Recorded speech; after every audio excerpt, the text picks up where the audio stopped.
लीजिए प्रस्तुत है डॉक्टर लक्ष्मण यादव की लिखी हुई डायरी प्रोफेसर की डायरी का भाग 34। शीर्षक है रोस्टर आंदोलन की पटकथा। घटना 6 मार्च 2018 की है। आज टूडा ऑफिस में बहुजन तबके के शिक्षकों ने एक बैठक बुलाई। हॉल खचाखच भरा था। योजना बनी थी कि रोस्टर मसले पर सड़क पर उतरना होगा। यह जातिवादी कदम सुप्रीम कोर्ट को आज आड़ लेकर उठाया गया है। इस मसले पर लोगों ने आक्रोश को संयोजित किया। लोगों ने तय किया कि यह सामाजिक अन्याय नहीं होने दिया जाएगा। शिक्षक संघ ने भी अलग 1, 2, 3 दिन में आपात बैठक बुलाई है। विद्यार्थी जीवन से ही लड़ने वाले मगर शिक्षक संघ की सियासत में पेंडुल बन चुके एसोसिएट प्रोफेसर गजराज ने ललकार कर कहा, इस देश के दलित पिछड़े आदिवासियों के लिए जब पहली बार प्रोफेसर बनने का मौका आया तो ये हमारा रास्ता रोकने चाहते हैं, मगर हम ऐसा नहीं होने देंगे। मगर अब हम रुकने वाले नहीं हैं, डंका बजा देंगे। बिरसा मुंडा कॉलेज के हिस्ट्री के एसोसिएट प्रोफेसर चमन लाल की शुरुआती दिनों में ही सामाजिक न्याय के लिए लड़े रहे। आज की बैठक में बोले, मैं देश भर के बहुजनों प्रोफेसरों से कहना चाहता हूँ, अपने कंफर्ट जोन से निकल आओ। मेरा प्रमोशन नहीं कर रहे हैं, केस कर दिया। मैं डरा नहीं, अकेले लड़ रहा हूँ। अब बस सब मिलकर लड़े जाओ, वरना वापस गांव जाकर भैंस चराओ। अब लड़ाई आर पार की होनी चाहिए। स्वामी सहजानंद कॉलेज के दिव्यांशु कुमार टूडा के उपाध्यक्ष हैं। वह बोले, हम सब समझ रहे हैं कि ये रोस्टर क्यों आया है। ये हमारी पहली पीढ़ी के लोगों को इस सेमेस्टर में जाने देना चाहते हैं, नहीं आने देना चाहते हैं। ये बात देश भर में फैल जाएगी कि कैसे ये सुप्रीम कोर्ट की आड़ में रोस्टर बदल दी है। डीयू से अब ये लड़ाई पूरे देश में जाएगी। उसके बाद कई वक्ताओं ने आंदोलन के समर्थन में अपनी बात कही।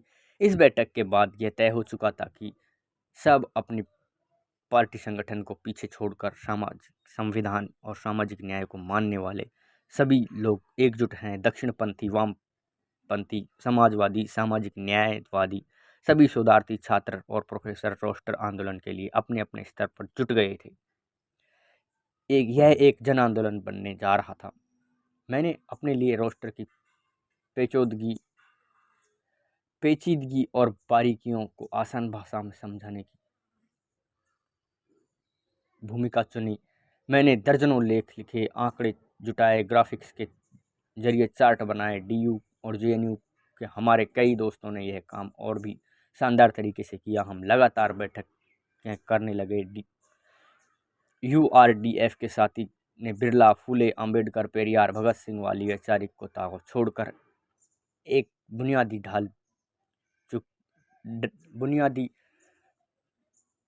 ढाल बन चुके थे। वह टीम इस आंदोलन में सबसे अग्रणी भूमिका में आने लगी। कोई पोस्टर बनाता, कोई लोगों को जोड़ता, कोई सांसदों से मिलने जाता, कोई सोशल मीडिया हैंडल करता। आने वाले कुछ दिनों में रोस्टर आंदोलन अनगिनत लोगों का आंदोलन बनने जा रहा था। उस दिन तैयारी के बीच एक दिन नॉर्थ कैंपस में शाम को टहलने जा रहे हमारे वरिष्ठ प्रोफेसर परम सिंह मिल गए। उन्होंने आत्मीयता से कहा, देखो ऐसा है लक्ष्मण, आंदोलन करना हमारी नागरिकता का धर्म है, मगर एक बात पूछना था, तुम्हारा बिहार में हो गया है ना? जी सर, तिलका मांझी यूनिवर्सिटी भागलपुर मिला है, मगर मैं ज्वाइन करने नहीं गया, छोड़ दिया। यही मैंने अजीज डीयू में रहेंगे, हमारा विश्वविद्यालय यही है। अरे इतनी बड़ी गलती तुमने क्यों की? अपना करियर सबसे ऊपर रखना चाहिए। यहाँ आंदोलन में सबसे आगे आगे दिखते हो, तुम्हारा भाषण सुना है, दिल से बोलते हो, सच बोलते हो, मगर इससे बहुत नुकसान हो जाएगा तुम्हारा। बाकी अधिकांश लोग तो परमानेंट हैं, उनका क्या होगा? ये कांग्रेस वाला दौर नहीं है जहाँ किसी न किसी बहाने संधियों को भी नौकरी दे दी जाए। अब यहाँ जब इंटरव्यू शुरू होंगे, चुन चुन कर बोलने वाले लोगों को बाहर निकाल फेंकेंगे। तुम हो कि बिहार की अपनी परमानेंट नौकरी छोड़ दिया? आपकी चिंता जायज़ है सर। इस आत्मीयता और शुभेच्छा के लिए शुक्रिया, मगर डीयू में पढ़ाते मुझे 10 साल हो गए। यहाँ का अकादमिक माहौल और कहाँ मिलेगा सर, परमानेंट यहीं कहीं हो जाए। मेरी मेरिट अच्छी है, नहीं कहीं तो मेरा कॉलेज बहुत अच्छा है, मेरे साथ अन्याय नहीं होने देंगे ना मेरे लोग। बड़े मुगालते में हो, मेरे विद्यार्थी रहे हो, इसलिए समझा रहा हूँ। तुमने जब पीएचडी जमा की तब मैं भी विभागाध्यक्ष था। तुम्हारी बहुत चिंता थी, क्योंकि तुम्हारे जैसे खरे लोग सबको पसंद नहीं आते। सर, अपनी नौकरी के डर से अगर आज नहीं बोले तो मर जाएंगे, अपनी निगाहों में गिर जाएंगे। आप जैसे प्रोफेसरों ने ही हमें उसूलों की तालीम दी है।